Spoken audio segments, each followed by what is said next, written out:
And so, Merck, are you ready? And Fatima, are you ready for like the greatest story of all time? Yes. I don't know if this can top the pigeon story, No. but we'll see. No, the pigeon story was pretty good. I think it can. As people are coming in, you ready for another great animal story? My daughter has a hamster named Buddy. Buddy is very beloved. He's very spoiled. He gets bubble baths, obviously, because how else would you wash a hamster than a bubble bath? And we bought a little bubble bath for him, but you can't buy hamster shampoo. You only can buy puppy shampoo. So we have to make do. So anyway, when you get a hamster in a little tiny tub, they get a little bit slippery when wet. And when we had like one of her little friends who were quarantining with over, the hamster was dropped.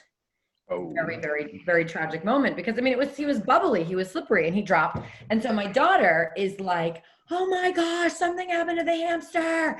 And I was like, I'm thinking like it's time to, you know, go in the backyard and have a service for the poor thing. And she's like, Dad, call the vet, call the vet, call the vet.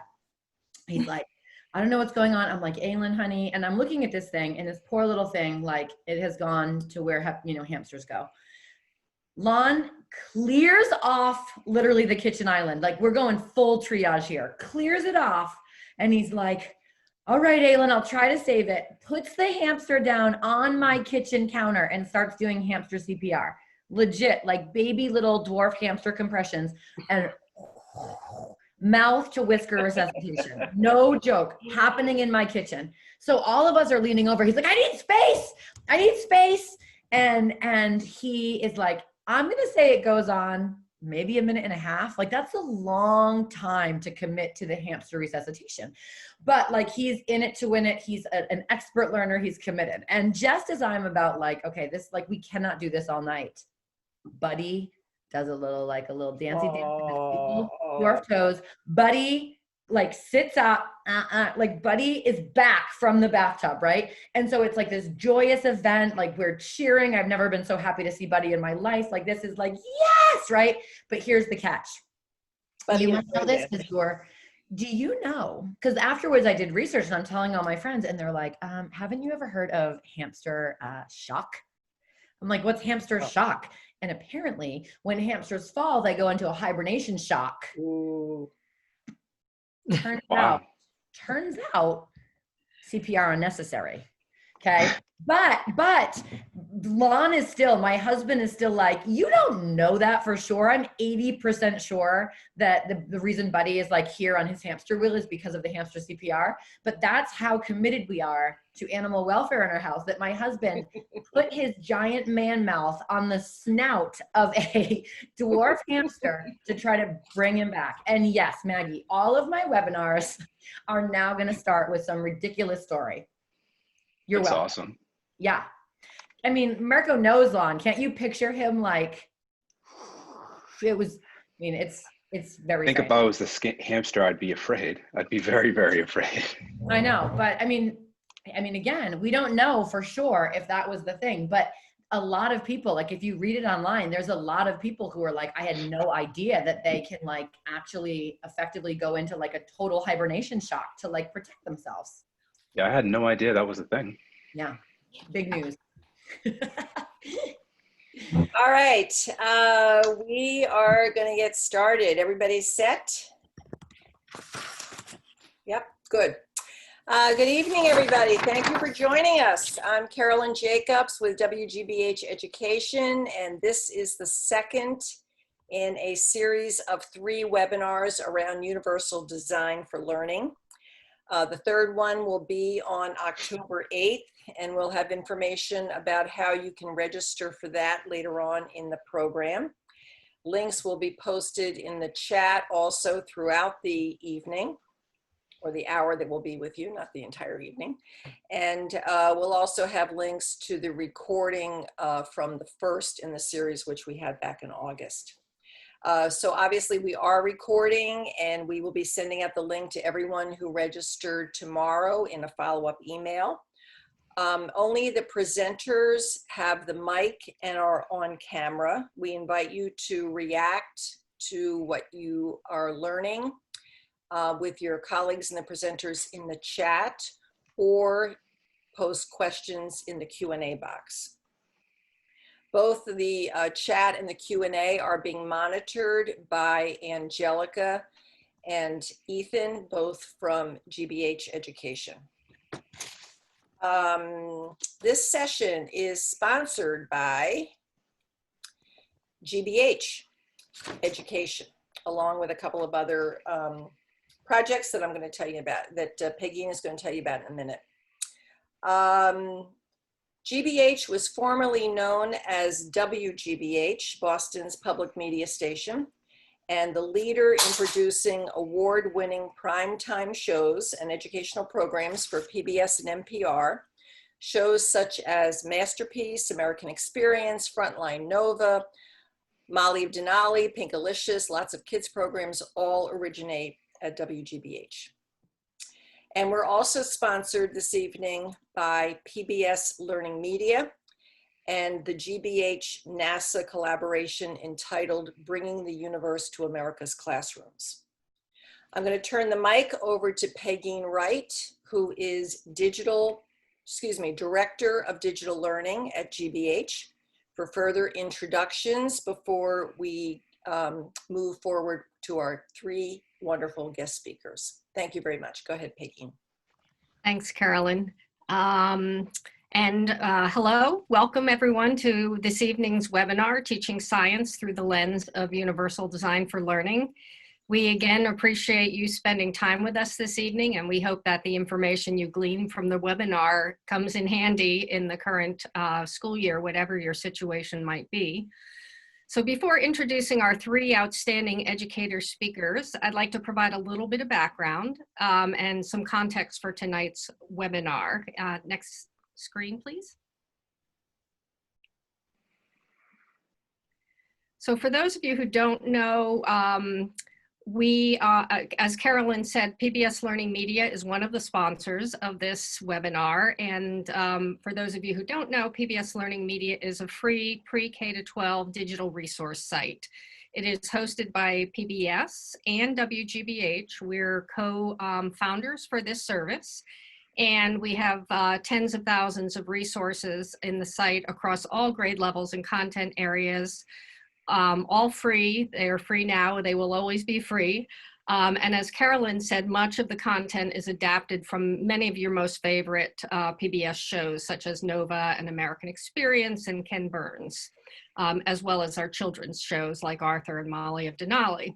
But in addition to resources that come from those shows, we also create a lot of digital content that is original for the site. And so the Bringing the Universe to America's Classroom collection on PBS LearningMedia, as you see on the screen right now, is an example of those original resources that we create through a collaborative agreement with NASA. They're Earth and space science resources for K-12 teachers and students. And you'll see that our resources on the left side of the screen are organized by grade range, and then into topic collections. So you see the K2 grade is open, and we have the topics waves, light, space, earth systems, and weather. And then each collection contains a range of supplementary resources that target NGSS DCIs and science practices. Our resources are all developed in collaboration with educator advisors, and we've had advisors we're in the 5th year of the project, through all 5 years of the project, as well as curriculum and subject matter experts, including experts like Katie in UDL, and experts who do work in accessibility, and experts who help us design resources for English learners. So the resources we create are flexible and adaptable, and they're designed to supplement what you're doing in the classroom. Next screen, please. The resource types include lesson plans, self-paced interactive lessons for students, images, games, simulations, models, and visualizations, as well as videos. And all of these are designed to engage students with phenomena and in the science practices. So we're really testing out how to use digital media in innovative ways in the classroom. That doesn't mean they're difficult to use. We're just trying some new things out in terms of how to engage students with the media in observing phenomena, looking for evidence, collecting and analyzing and interpreting data. Next screen, please. And of course, all of our resources come with a range of teacher support materials and student support materials. These include background readings and teaching tips, discussion questions, independent student activities, activities designed for diverse learners, and classroom activities. And the site integrates with Clever, Schoology, and Google Classroom. So if you're using any of those platforms, you'll find that we integrate very easily with those. Next screen, please. So now on to tonight's guest educators and speakers. We're really excited tonight to have, again, Katie Novak and Mirko Chardon, who were speaking on our first webinar, for those of you who were able to attend that. Katie has been working with us, as I said, for a number of years on that Bringing the Universe to America's Classroom project, helping us design resources in a way that, again, also through that lens of universal design for learning. So Katie is the founder and executive director of Novak Educational Consulting. She's an internationally renowned education consultant and a practicing leader in education at the Groton-Dunstable Regional School District here in Massachusetts. She has 18 years of experience in teaching and admin and has published 8 books, and she designs and presents many, many workshops across the country on universal design for learning. Mirko Chardon is the founding head of school of the Putnam Avenue School in Cambridge, Massachusetts, and also an educational consultant and keynote speaker. Mirko provides workshops, seminars, and trainings on implicit bias, microaggressions, UDL, restorative practice, identity, courageous conversations about race, and personal narratives. So we're really thrilled to have Mirko back. And tonight we also have Fatima Sami, who is an 8th grade science teacher and teacher leader at the Putnam Avenue Upper School in Cambridge, Mass. And her teaching focuses on instructional practices and routines that enable students to develop into independent learners. She leads a professional learning community that fosters collaboration, values student voice, and places an emphasis on the importance of learner visibility in the classroom. She also serves as an education consultant for the Diversity, Education, and Outreach Office at the Broad Institute of MIT and Harvard. There, she trains scientists to engage with students and collaborates on an out-of-school time interactive biocoding curriculum. So we're thrilled to have all 3 of these great speakers here tonight, and I will pass the baton to Katie to get started. Yes, everyone, thank you so much for coming. We are so excited to share with you kind of the next step of, we started off by talking a little bit more largely about just what is universal design for learning and why is it important. And now we're honing in a little bit more specifically on how do we embrace universal design for learning in science. So Mirko and Fatima and I are going to be sharing as practitioners some concrete tips for how you can begin to transform the design of learning experiences in your science classroom. But first, this is a pretty crazy way to start the year, isn't it, Mirko? So crazy, unreal. Like, what is happening? And so what I want to do is I want an opportunity for active engagement. Mirko, I'm going to put you on the spot here. And this right here, this is called the mood meter. And the mood meter is essentially a quadrant of positive and negative emotions and the intensity of energy that it takes to have those emotions, for lack of a better term. And so I feel like I live most of my life in the yellow, which is like very high energy and rather positive. And I either go from very high energy positive or very high energy negative, which is more of like your red emotions. So the top is very much like very high yield, strong emotions, and it's very positive and very negative. And then the bottom, you're more of like a bottom kind of row type of guy. You're a little more chill than I am. And so when you're feeling positive, you're like blessed, you're secure. And then it might be like, oh, I'm just tired, right? So I run like high energy and you are a little more reasonable, a little more like regulated than I am in my life. So which is the best word that kind of captures where you're at right now? And while you're sharing, I would love everybody in the chat box to share like your color or your word for like, how are you doing right now, Tuesday night? So Mirko, how are you doing right now? Right now, I think I'm in that green area. I think I love living in that chill space. So you got me down 100%.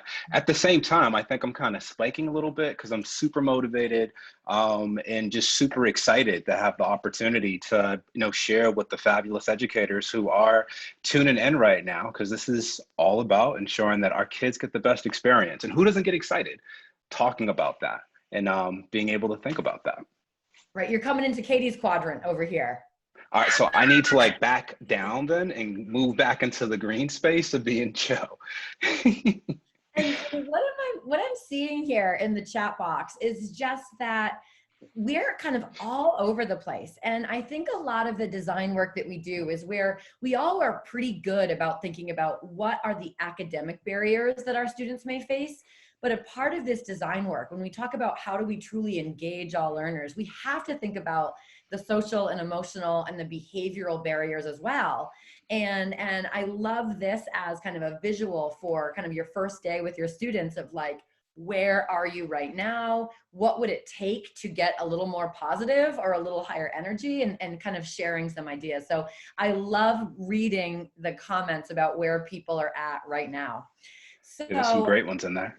yeah, absolutely. So let's dive into this, that the work that we're going to talk about, and Fatima is going to give you some amazing examples of what she does with her scholars in her class, is this is about making sure that every single learner, period, has access to grade level science content.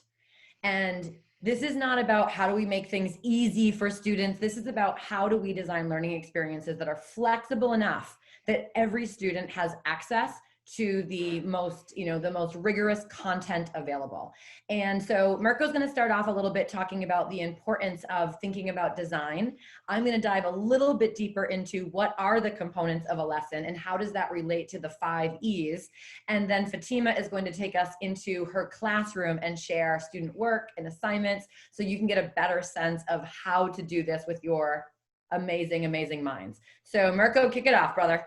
Sure. So I'm going to talk a little bit about the importance of effective PLCs, or professional learning communities. As Katie mentioned, this is all about design work. That work should not be done in isolation if we can help it. And, this work is authentically about reflecting and digging in. It's also mindset work. UDL is not about a template. It's not about a lesson plan template. It's not about simplifying or making the work easier for us. It's authentically about how do we think about this process differently so that what we provide our kiddos with is amazing and awesome. So on the screen, you see the 4 characteristics of an effective PLC. There needs to be a sense of collaborative culture. There needs to be trust amongst the adults and the ability to enter into some spaces of vulnerability, sharing some critical feedback with each other. There needs to be a commitment to improve. We know that what's been happening within our schools and our classrooms, even prior to living in this remote and virtual world, did not work for all of our kiddos. So we need to be front and center with our commitment to know this is about improving practice so that we can authentically say that every single kid who walks through our doors gets what they need. It's about shared goals and shared vision, and certainly about taking action. This is kind of a mixture of thinking about professional learning, common planning, database decision-making, all on the same time, wrapped up together as part of the same team, and how effective things are when we are committed to that consistent cycle of improvement that uses protocols and agendas and other things to make sure that everyone can move along with us together, on that journey. If we move forward a little bit, we'll show you what a cycle could potentially look like. And there are multiple elements of this cycle because, again, this is not just about filling in a template. It's about mindset work. It's about thinking about being an educational designer that transforms the experience in classrooms so kids are inspired. It starts with us thinking about planning. then obviously teaching, delivering the materials that we planned, being able to assess. Now, when we think about assessment, this is not just, hey, how the kids did, how did we do in terms of imparting information to them? No, let's analyze that data and think about how we improve. Let's reflect, then let's plan, let's make some tweaks, and let's implement again. This is truly not about us being the sage on the stage, but getting that this is a journey, and we have to do different things for the different types of learners who sit before us. And there's a lot of learning that will go into this process on behalf of practitioners to ensure that we get this done in the right way. Now, the 4 has some driving questions that are important for us to reflect on as part of effective PLCs. We'll flash those on the screen for a little bit. What do we expect our students to learn? Are we clear about that? Do we have a strong, crystal clear sense of what we expect them to learn? And can we communicate that to them in ways that they understand? Do we have a very, very strong sense of how we will know what they are learning? And are we clear in our expectation of them in regards to how they will show us what they learned? No, do we know how we will respond if they don't learn? Are we going to have some judgments, or are we going to be reflective and make sense of how things didn't connect? And are we sure of how we will respond if they already know it? We made some assumptions. Shame on us. We had good intentions, but we made some assumptions that they didn't know what they knew, and they showed it to us. So how will we address that? Just some guiding principles to help us as we think about effective PLCs that support our young people and that support us in implementing this UDL design process. And the reason that we are starting with this, the reason we've kind of gone into this concept of this cycle, is because we're going to be talking about like some of the resources and some of the lessons that exist on the Bringing the Universe to America's Classroom space. And Fatima is going to share a couple of lessons. And really what you're seeing is evidence of the planning. And I present all over the world, and people are like, just give me the UDL lessons and then I'll do it. And it's like, oh, what I would love to be like, if we could fix things with a lesson, man, this would be sweet, right? And what we have to realize is we do have to plan flexibly. Absolutely, don't get me wrong. But then in delivering this, we almost go through this like cycle of the 5E cycle ourselves, right? We're engaged in planning. We teach, and then we have to kind of explore the results of that. What have we learned? And how do we do things differently as a result? And so having an example of a lesson, the next question is to make sure that every single student has equal opportunities to learn at high levels. Some will need some additional support. Some will need us to kind of wrap back around, and we need to be really open to kind of student wisdom and their ideas about, well, maybe we could do it this way, or maybe we could do it that way. And so it's not, again, we're going to show you some places where you can access lessons and it will give you tips, but the design cycle, like going through the scientific process with your lesson design, is absolutely critical in this space. And again, this comes back to what really are your standards? How can you create opportunities where there's acceptable evidence to know where students are at? And then what are you going to do after that? How does that impact how you plan the next lesson and the lesson after that? And so as we go into this work is really about firm goals and flexible means. This is not romper room. This is not like, oh, it's going to be so fun because everyone's going to be doing different things. This is whoever has access to scientific content are the scientists of the future. And we should not be able to predict who the scientists of the future are going to be based on any sort of student identity label. And so how do we make sure that there are enough pathways where every student has equal opportunities to learn? And this is so exciting to me. Like, again, I'm getting really in the yellow, but Jonathan Kizol wrote Savage Inequalities. Amazing, amazing text that really helped very early on in education to show what a nation at risk is in classrooms. Looking at the belief systems in different schools, the skill levels, just systematically who had what resources and who didn't, and how that impacted students. Randomly, Jonathan Kizol's best friend, do you know who it is? Fatima, Marco, you know who it is? Surprise me. Mr. Rogers. Like, Wow. come on, everybody in the chat. That's huge. Jonathan Cazole, roommates with Fred Rogers. What I It's would crazy. give to go back in time and hang out in that dorm room. Yes, Wanda's now going to reread Savage Inequalities. But what I love is Jonathan Cazole, who is like this amazing mind, okay, reflects back on who's the best teacher he's ever had. This person went to Harvard University, and I want you to reflect on everybody and think about his answer. And I want you to focus on what it means to truly embrace student wisdom.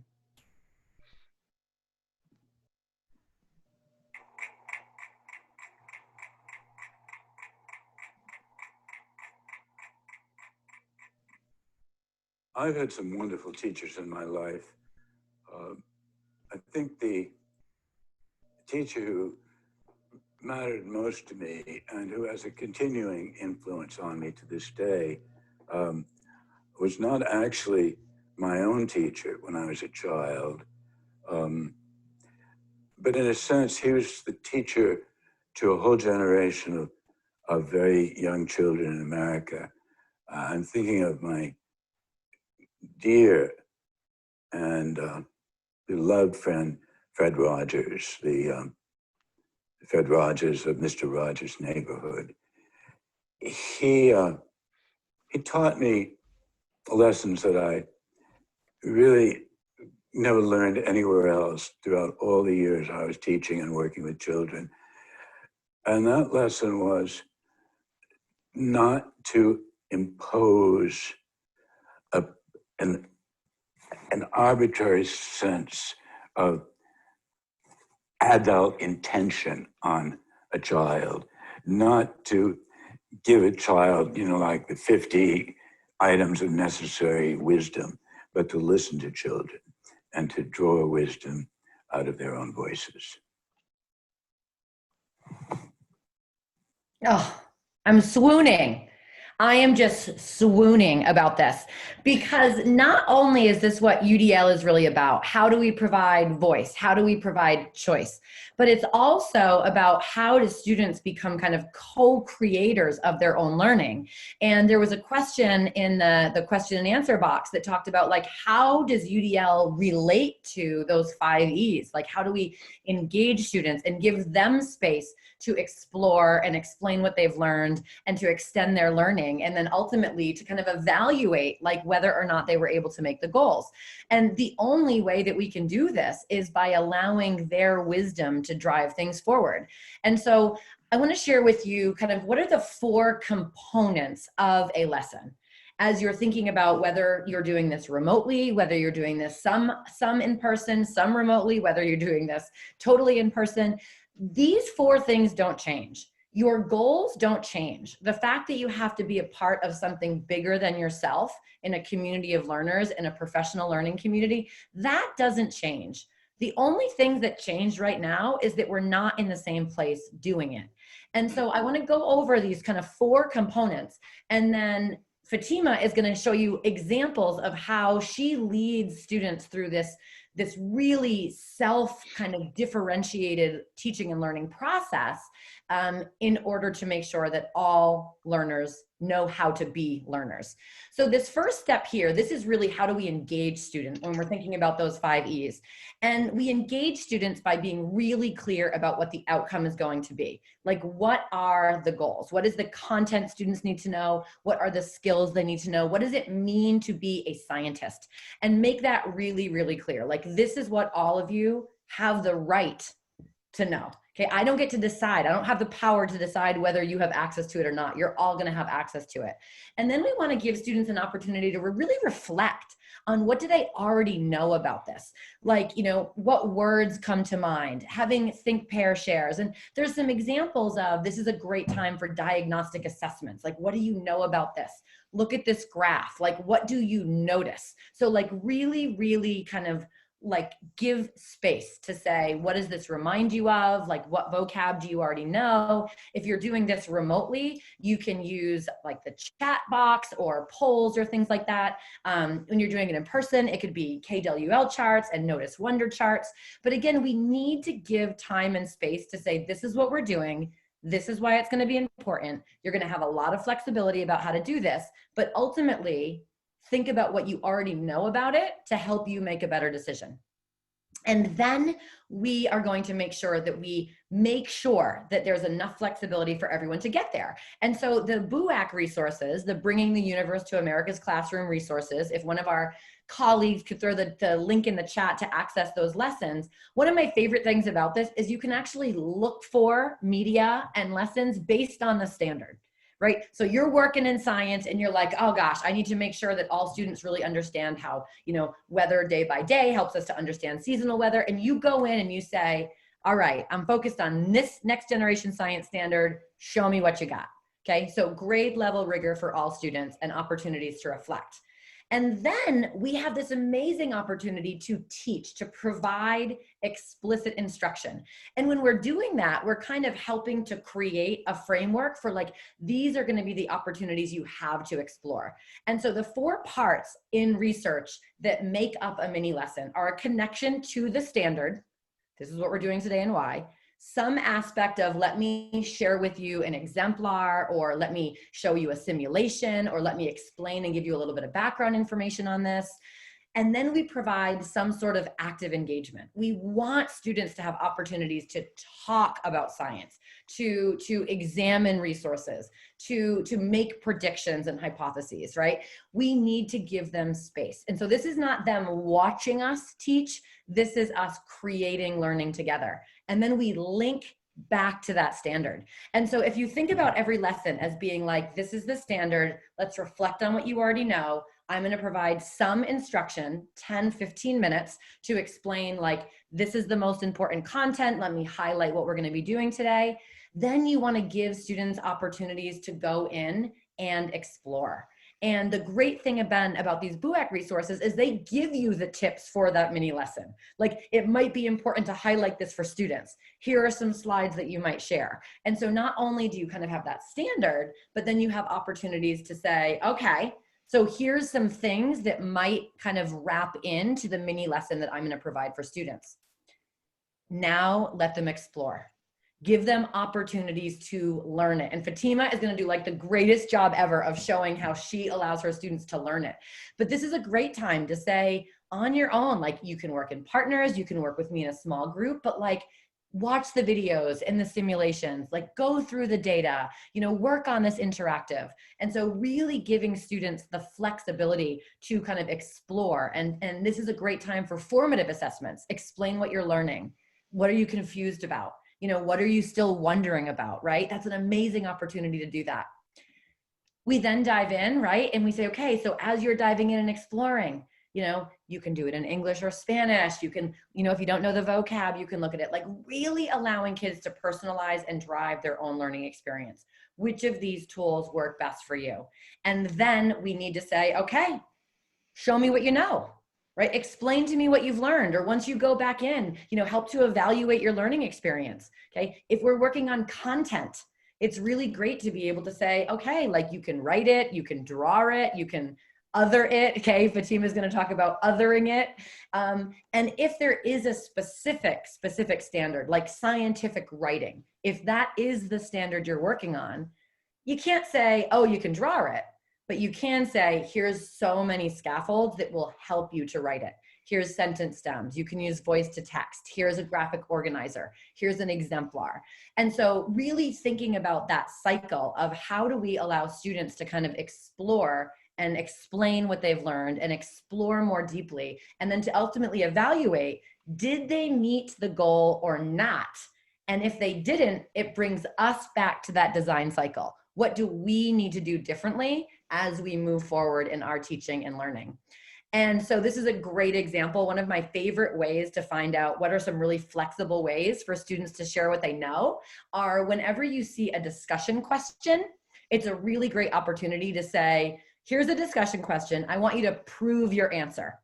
And you can do that in writing. You can do that in a video. You can do that in drawing. So that's a great tip. If you were going to do a discussion question, it's a great opportunity to say there's lots of different ways that you can share your thinking. And so what is this like from a teacher perspective? Because in the last webinar. It was like, oh my gosh, I love it. I buy in. It's big. We like the analogies, but like, what does it actually look like? So I am so excited to turn this over to Fatima so she can share a little bit about her kind of UDL teaching and learning cycle. So Fatima, it's all you. Awesome. Thank you, Katie. Can you advance next slide, please? Absolutely. Awesome. So first I want to just start off with sharing how I transitioned into UDL in science. And it really came as sort of like a light bulb or aha moment for me when one of our summative assessments we were doing in the classroom wasn't getting the output that I thought it would. So we were writing, kids, it was the end of our climate change unit, and students were writing memos to Congress to talk about the specific impacts of climate change and what kind of mitigation plans that could be made. About half of my students turned this in. There was really low engagement. And so I started an inquiry process, and I started with student feedback. So trying to get at why are you turning this work in? What's happening? And the number one thing I got was like, well, this is boring. This doesn't matter to me. I can't relate to it. So I was like, okay. So then the onus got put back on me as, okay, I got to figure this out. And then the ones that did turn it in, there were some that were exemplars, right? Because they always are, regardless if we're doing traditional teaching. And so I really spent time with the chunk of students who had started, but then didn't complete the work, and really wanted to figure out what was happening there. And talking to those students, it was, some got stuck, or I started here and I didn't know how to continue, or I didn't like these resources, or the only way to show this was through writing a memo, and kids didn't want that. So what I realized that, this project activity didn't take into account learners' variability, which is so key for all of us in the classroom, and went against the guiding principles of UDL. So the next year, I transitioned that project to what I call climate change stories. Okay? So it was the same type of outcome I wanted, following the standards and objective, but I gave students choice and options. So the first thing I started off is choose the area of the world that you want to focus in on. And so that was the first thing. Kids got excited, right? So they were engaged there. And then with the representation, I started with list of resources. So I had printed out some articles, there were some infographics, there was databases, there was reference website. And for students who need a little more, there was videos. There were already fact sheets on some areas. So if you are like, oh, I don't have an area in mind, well, let's start here, right? Let's get you started. And then in terms of how do they prove that they have done this, that they can talk about climate change in an area about its impacts and why it matters, why it's significant, show me. So do a slide presentation, a poster, a video, you could code it, you could do a PSA. And so going from the memos to the stories, I literally got 100%, completion. There was probably like a handful of students who didn't complete it, like had started but didn't complete it for one reason or another. And so I started thinking about UDL, how can I incorporate this? But if you were here for the first series of this, I saw UDL as the buffet for just projects, end of the year assessments, and not something that I could incorporate in my daily teaching. And I knew that was something that I had to do. So I just want to share before of our memos. And this is a great example, okay? This was an exemplar student, right? But what this student had was very different from everybody else in the classroom. And so while this is great, it didn't meet the needs of every single learner in my space. So I had work to do. You could advance. And so these are some examples. And one thing I did incorporate in there to get out what students told me about, well, why should I care about this, or this is not important to me, is that it's the significance piece, the relevancy. So in one of the criteria of success was, why did you choose this area? Why is this area important to you? And students were able to add that in there. You could go into the next. So what I found that a lot of times students chose areas in the world that they had a connection to. So they were from there, their families were from there, they visited there. There was some level of connection. So it was important, it kept them engaged, and they really want to do the work.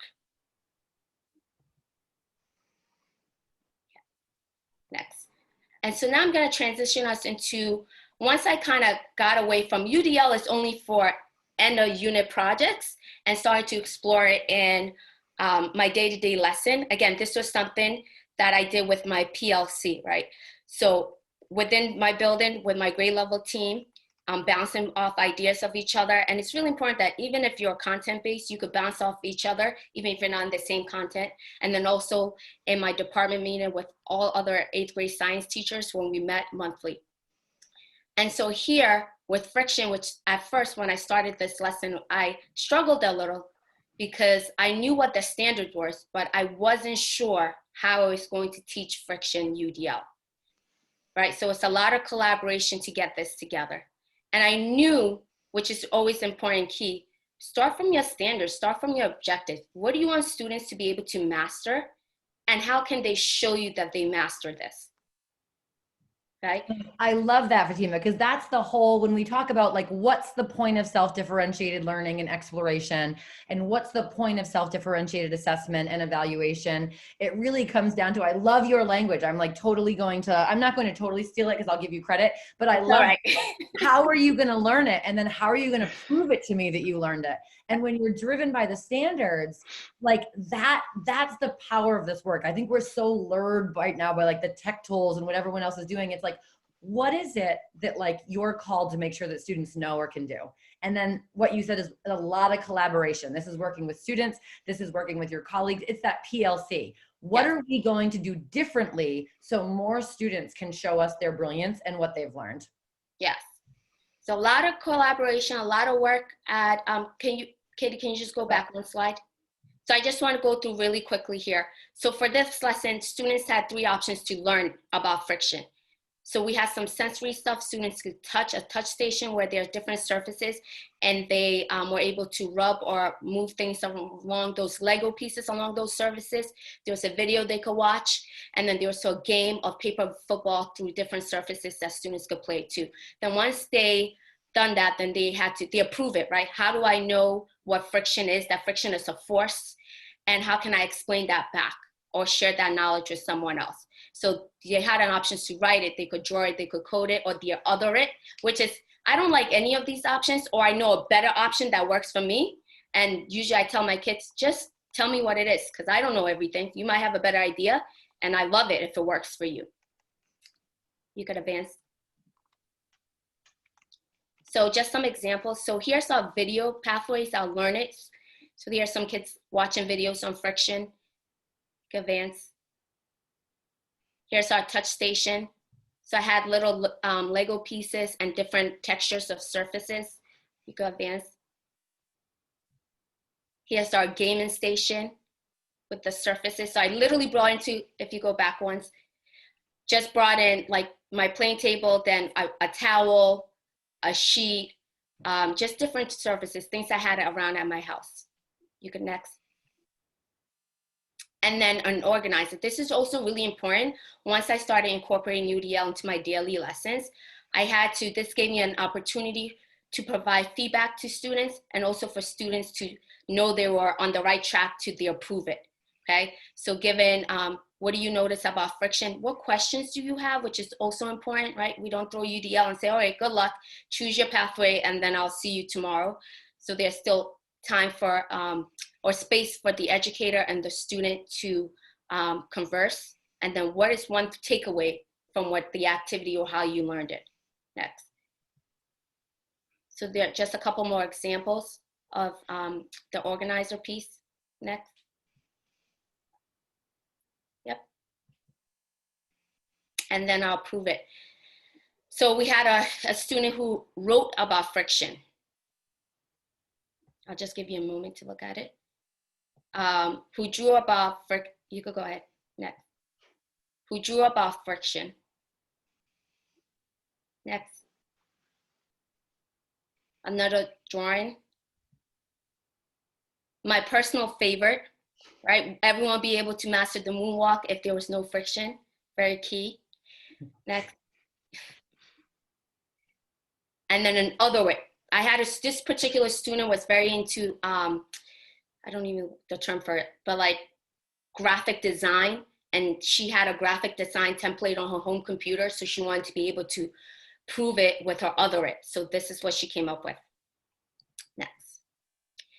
Now this is another lesson that actually did during the spring when we shut down for remote learning.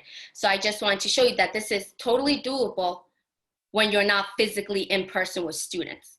So it requires a little more in terms of making sure you're able to link things for students. So this template of pathways is easily accessible to them. So here in natural selection, again, with their learning, they had an option to play. This time they'll play, instead of playing in person with other students, it was a digital game, right? Again, they had a video, and kids also had an option to read. And then they approve it, they had to choose one of these and then either explain it with written or drawing. And then also there are some students who were like, actually, Miss Sammy, I don't want to write or draw this, but can I meet with you during office hour and present my prove it to you, which was totally fine. So I don't have that to share, but just want to show there's various ways, especially once if we were working remotely, for students to be able to show you what they mastered. Next. And again, the organizer again. As I got an experience with UDL, I give students an option for organizers. So I always have this for students who not sure where to start. Students could also just jot down or take observations in their science notebooks, which are really key. Students could create their own organizer, right? So it's just whatever works for that student. Next. Yep, you could just go through the learn it. Okay, here's the prove it. So here is a combination of written and drawings for prove it. Here's another one. You can see this student was able to differentiate how once the environment changed, how camouflage affects the survival of certain organisms in that particular environment. So before, oh, can you go back once, Katie? Sure. Just so this one, the student does a really good job of noting that here, the natural selection is a result of an environmental change. So a forest fire happens, and then this is what happens to the grasshoppers that are living there pre and post the fire. Next. Here is a student, okay, you know, I have a lot of students who like to do things, who are hands-on, right? And now we're home, so how do we still have to find a way for things to work for them. So I have a lot of students who will physically draw on a piece of paper, take a picture and upload it to our classroom or anything they may need. Next.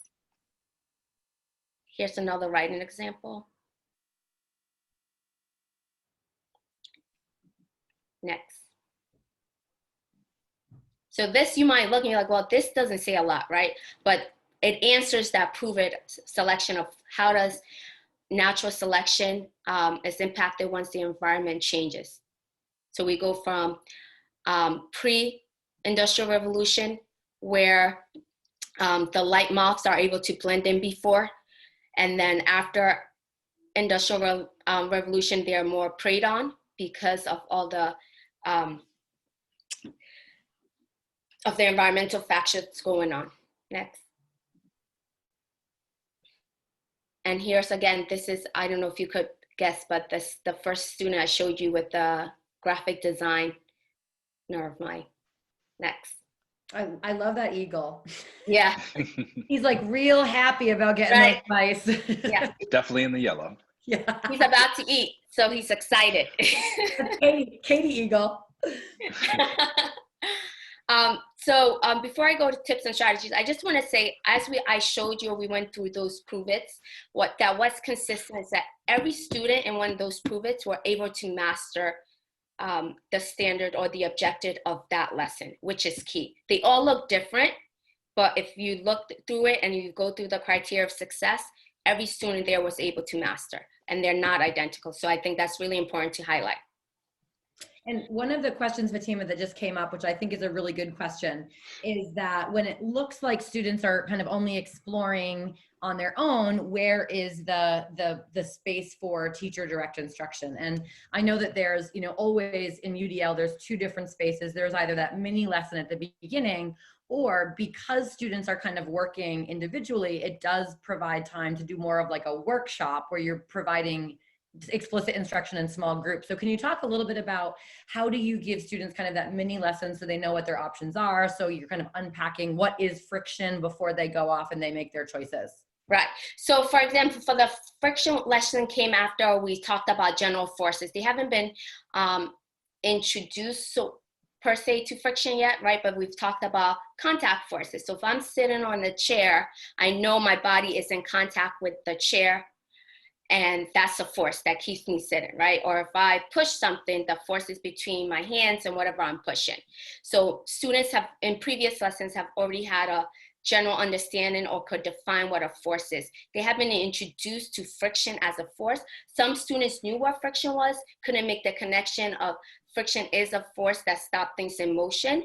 And so when we did that friction pathway, right, we start off and in the classroom talking about here's another force that we're going to explore. And as you explore, tell me how this force is different from a contact force. So something that when two objects are touching, that's a force, or something that of gravity, right? A force that we can't see, but we know is there. So given prior knowledge of that, that eases them in. And then they're able to tell me, wait, friction is the force that that stop things. So when they're doing the touch station and they get a surface that's harder, that it takes a longer time for the Lego to travel across because the surface is not as smooth as the table, the regular lab table, right? Students intuitively say, oh, this moves slower. So that means it has more friction, right? So when things have more friction, that force is greater.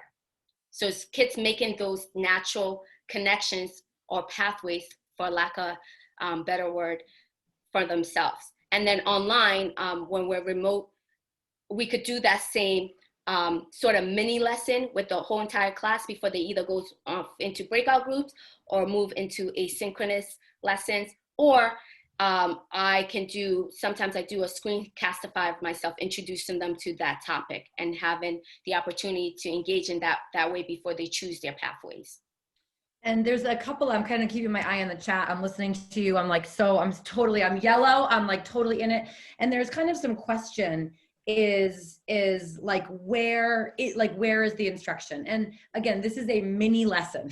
This is, again, the research is clear about you make a connection to like, what is the standard? What's the driving question? You provide some framing. These are the options you're going to have. Remember, we did this yesterday. And then you're going to connect it to kind of their self-differentiated learning.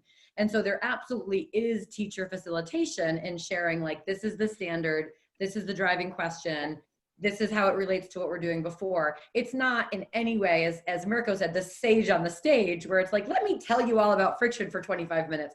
Because right. Like, as a kid, I'd be like, put me out of my misery now. So I love that term, like framing, introducing, connecting. And then again, you're going through those 5 E's of now you explore, you explain to me. We're gonna have kind of these small group conversations, give me feedback, extend your learning. And so it's very much teacher as facilitator, but that direct kind of framing, this is what we're doing, maybe unpacking critical vocabulary is absolutely necessary to provide access to the exploration. And then also too, when we're in the classroom or we're online, I'm also either checking in on groups or individuals if students choose to work on their own or in breakout groups, right? Checking to make sure they're on the right track. And then we're always coming back at the end of the class, right, to share and debrief. Because if you chose a different pathway, I want you to understand from another student or another group what they've learned and where are the similarities or differences. So we always bring it back together as a whole group, which is another chance of direct teacher instruction too. And also to tease out misconceptions or debunk things that maybe kids thought or they thought they observed and not necessarily have played out right. So there's always that time to, in the beginning and end of class, to regroup as a whole group and provide instructions and clarification as needed.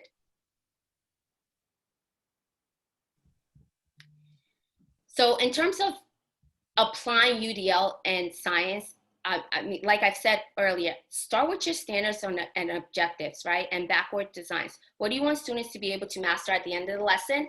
And what is acceptable evidence for you, okay? So maybe sometimes, like Katie mentioned earlier, a drawing is not feasible if the standard is students have to make a claim and provide written evidence, right? So making sure you're starting with your standards and objective. Incorporating these important UDL principles of engagement. How can I engage all students in my class? How can I present information in ways that reach all learners, right? Not just a group of learners who are gonna get it right away. And also, this does not mean your expectation of all learners are low, just because you provide scaffolds or different means of representation. And then finally, how can I offer purposeful options for students to show what they know? And again, I love the other it because I think that's where students take control of their learning and say, actually, I have a better option. And oftentimes it is better than what I offered. Getting student feedback, checking with your students to see what worked and didn't work and make adjustments as needed. This is throughout the lesson, even when it's self-directed and they're working independently or in a small group. This is at the end of the lesson when you're debriefing. You know, this is in the unit, midway through the unit, at the end of the unit. Student feedback is critical and essential. And similarly, checking with your colleagues. If you're part of a PLC, if you're a grade team, check on your colleagues, having those moments of interaction, connection, bouncing off ideas from each other. And it's okay to grow from your mistakes, right? This work is not easy, but it's rewarding and it's important. And so, like, as we think about kind of pulling this all together, in the first webinar, we talked a lot about, like, how do we create kind of these learning buffets? How do we provide options and choices for students to explore, to explain what they learned, to then kind of get some clarification, explore more detail, you know, or more deeply, extend their learning, and then ultimately, like, how do we evaluate whether or not students have answered the question? And those two PLC questions still ring true. What do we do if they don't? And then what do we do if they come in knowing it already? And we don't have all those answers for you because it's very much about, like, what are you seeing from your student artifacts? You know, as you reflect, where is the misconception? How can you say, explore this more fully? You know, let's unpack the meaning of that. And so we really are kind of standing as facilitators of really, really high quality, rigorous learning for all students. And we cannot ask students to do all that in the same way. You know, someone also said that's just very not next generation science. If we're like, do this, read that, watch this, answer that, that just like kills the whole scientific process of exploration and inquiry and asking questions. And so again, think about, how do we share the standard and provide opportunities for students to reflect? How do we provide a mini lesson on connecting to that standard, highlighting key ideas, unpacking vocabulary if necessary, sharing the opportunities and the options that students will have, and then let them go through that process of exploration and collaboration and evaluation, with us always ready to say, what do I need to do differently to continue to challenge and support all students? So as you move forward, make sure that you have lots of options here. You know, feel free to interact with us on social media. Absolutely continue to explore some of these resources. They're great to provide students opportunities to explore simulations, interactive web pages on their own. It will provide you some ideas for the type of resources that you can provide and the type of questions that you can ask to drive instruction. And then also, look at your own instruction and say, like, am I allowing students to self-differentiate their learning? Am I giving them an opportunity to prove it in a way that is challenging and accessible and engaging to them, not the person that we want them to be? And so thank you again so much for spending time with us. Fatima, it was so awesome to have you here with Mirko and I. And we are going to send over our yellow energy back to the GBH team to close us out on time. And thank you so much, so inspiring. And I love having Fatima with us. It always is true when you have a teacher speaking to other teachers about what really happens in the real world in your classroom. Thank you, Fatima, for joining us. And thank you to Katie and Mirko. Okay, I'm going to share my screen. I have a couple of last minute slides, and then we will close out on time. This is the, as I mentioned, the second in a series of 3 webinars in the series for UDL. The recording link for the first one we'll have in the chat box, but you can always go to the GBH Education YouTube channel for the recordings of all the webinars that we do. And when you go to there, you just click on videos and you'll see the thumbnails and be able to find something easily. So tonight's recording will also be up there on our YouTube channel. And the third in the series is October 8th. And here is the registration link, which Angelica will also put in the chat box. And you will have all of these links in the follow-up email that comes out tomorrow to everyone who is registered. Upcoming webinars. So in addition to the third in the UDL series, we have something that we're really excited about on October 15th. This is appropriate for all grades of earth and space science teachers who teach those topics of weather and climate, land formations, water, etc. And this will be a series of our teacher advisors who will be sharing implementation stories of how they use the resources in their classroom. In November, we have 2 webinars appropriate for science: Blood Sugar Rising, which is about the diabetes epidemic and how it disproportionately impacts populations of color diabetes. And these resources are from a show called Blood Sugar Rising. You'll find the resources on PBS LearningMedia now, but we'll have a content expert, a teacher, and show you the resources on November 11th. And the same with The Molecule That Made Us. Resources from that program that was on PBS are on PBS LearningMedia now. Webinar coming November 17th. Just a reminder, PBS LearningMedia is where you will find thousands of resources, K-12, all subjects. We are very strong in science, and of course, the Bringing the Universe to America's Classrooms collection of Earth and Space Science resources on the site, free now, free forever. And the Bringing the Universe to America's Classrooms collection that Peggy introduced us to, there is the URL for that. And Katie had highlighted some of those resources. All right, this is the link for the survey, the post-webinar survey. At the end of the survey, you can download a certificate to acknowledge your participation this evening. Our research department handles the surveys, and we take it very seriously and do change what we do based on what you tell us. So please give us your honest feedback. Follow us on social media. Note we have new handles without the W for WGBH. We've now known as GBH. And I want to thank you very much and all of our presenters. I'm Carolyn Jacobs. You are welcome to email me with any questions or comments you have.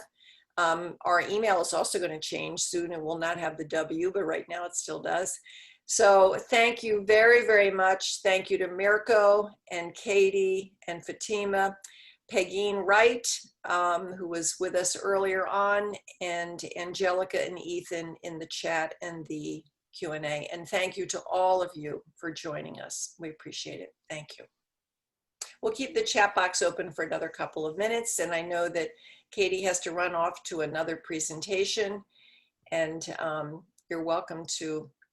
You're dismissed, class dismissed here, but I'll keep the chat box open for a few minutes. Thank you. Thank you, everyone. It was a great night. Stay yellow. Come on, stay yellow. Bye, Mirko. Bye, Fatima. See you soon. Have a great night, Bye, everyone. Katie. Bye, everyone.